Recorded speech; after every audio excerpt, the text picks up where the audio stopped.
Hello students, how are you. आज हम आपको कक्षा नंबर 8 के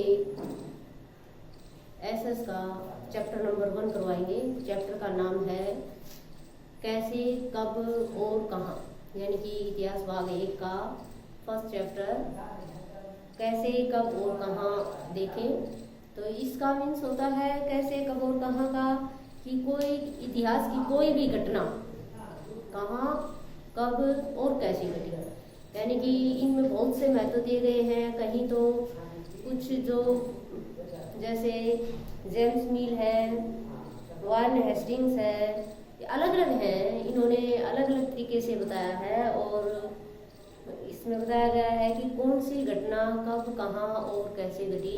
इसमें ज़्यादातर कभी तारीखों को महत्व दिया गया है, अवधि को महत्व दिया गया है, शताब्दी को महत्व दिया गया है। तो अलग अलग महत्व दिए गए हैं, कालों को अलग अलग तरीके से बांटा गया है।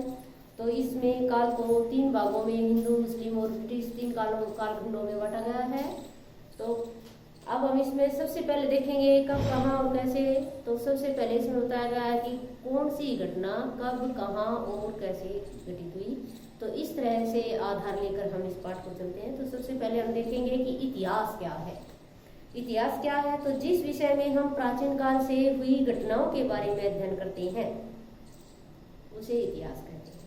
जिस विषय में हम प्राचीन काल में हुई घटनाओं के बारे में अध्ययन करते हैं उसे इतिहास कहा जाता है। दूसरा नेक्स्ट है हमारा हेडिंग इतिहास के काल। तो इतिहास के कितने काल माने जाते हैं, यानी कि इतिहास को कितने कालखंडों में विभाजित किया जाता है। इतिहास को बताया गया, इतिहास को 3 कालखंडों में विभाजित किया गया है। तो कौन कौन से हैं वो? प्राचीन काल, मध्यकाल और आधुनिक काल। इन 3 कालखंडों में इतिहास को विभाजित किया गया है। तो अब नेक्स्ट बात हमारी आती है कि इतिहास के या काल विभाजन का जो आधार है वो क्या है। तो काल आधार का विभाजन है एक अवधि की सामाजिक परंपराओं की समाप्ति तथा नई परंपराओं के प्रचलन को आधार बनाया गया है। अब है इतिहास में तारीखों का क्या महत्व है और क्यों महत्व। तो इतिहास को तारीखों के अध्ययन से जोड़कर देखा जाता है। कौन सी घटना कब घटी, किस राजा की ताजपोशी हुई और कब कौन सा युद्ध हुआ।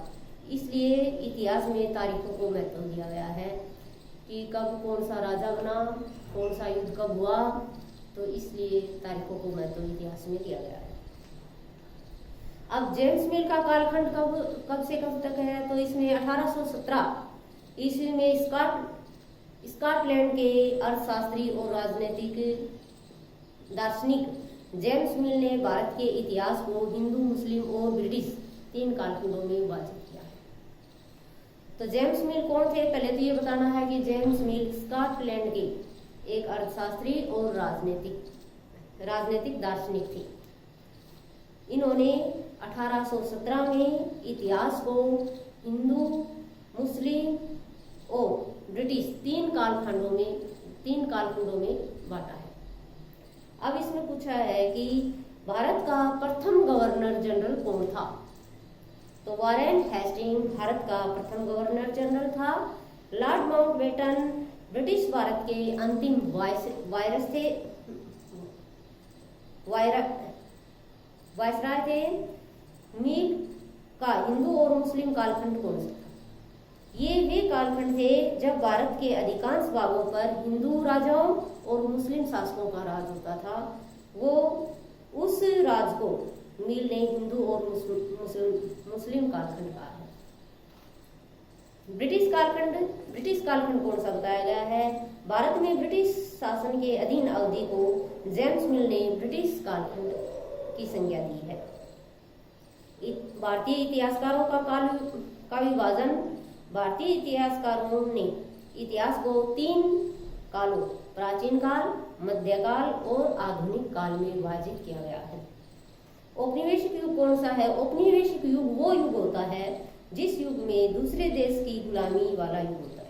किसी दूसरे देश की गुलामी वाला युग होता है, यानी कि एक देश दूसरे देश को गुलाम बना लेता है और उसकी सारी आर्थिक और राजनीतिक व्यवस्थाएं अपने अनुसार करता है, अपने सारे खर्चे उसी दूसरे देश से निकालता है, दूसरे देश पर अपने अनुसार खेती करवाता है, उसका राज भी अपने अनुसार ही चलाता है, उसमें नियम भी अपने अनुसार बनाता है, यानी कि अपने फायदे के लिए उस देश को गुलाम बना लेता है, वो औपनिवेशिक युग होता है।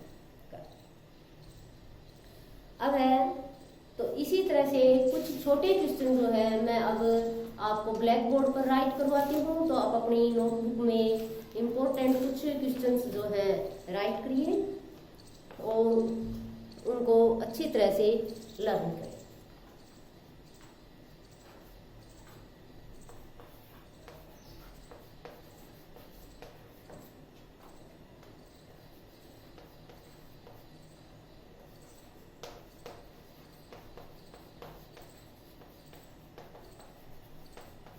प्राचीन काल में इतिहासकार किस चीज के जादू में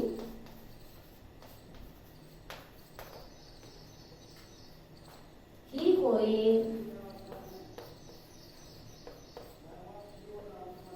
रहते थे?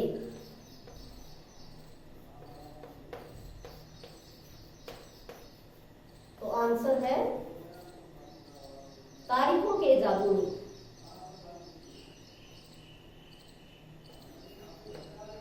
प्राचीन काल में इतिहासकार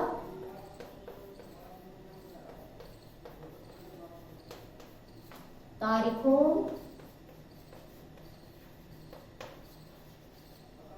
के जादू में ही खोए रहते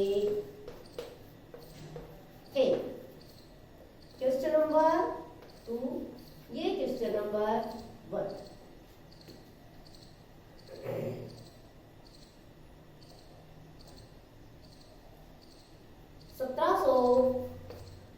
ईस्वी में भारत का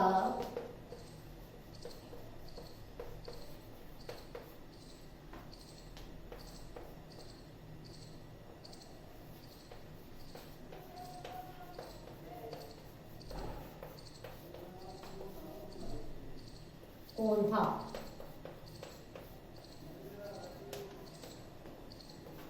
आंसर 1782 ईस्वी में भारत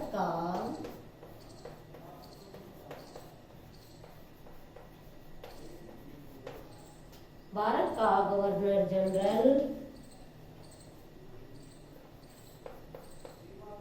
लॉर्ड क्लाइव था।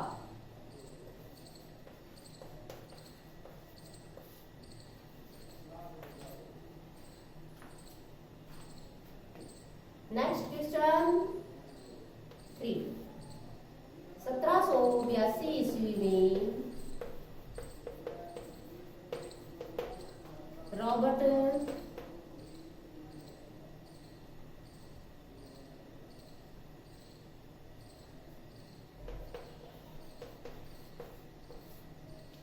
क्लाइव ने जेम्स रेनेले को क्या काम सौंपा?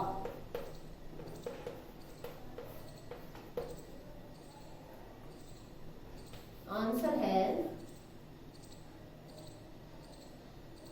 हिंदुस्तान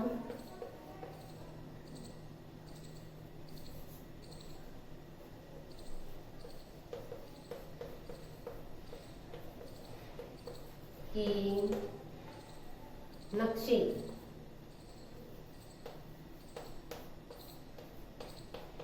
तैयार करने का काम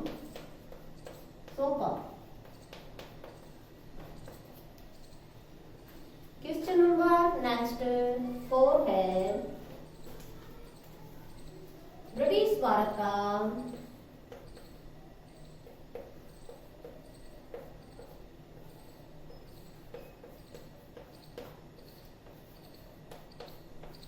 प्रथम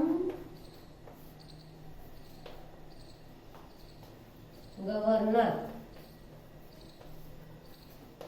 जनरल कौन था? आंसर, ब्रिटिश भारत का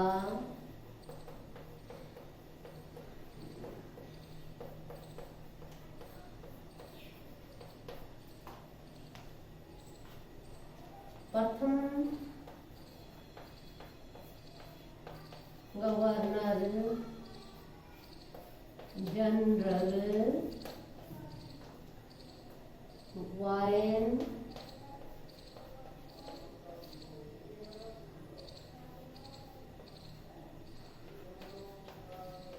हेस्टिंग्स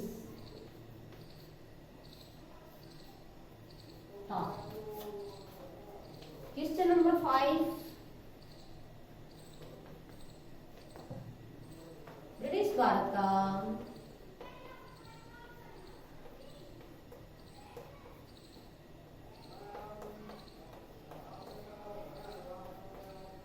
अंतिम वायसराय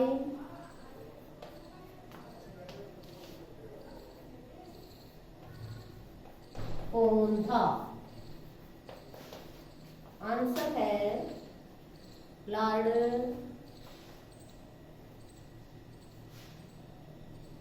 लॉर्ड माउंट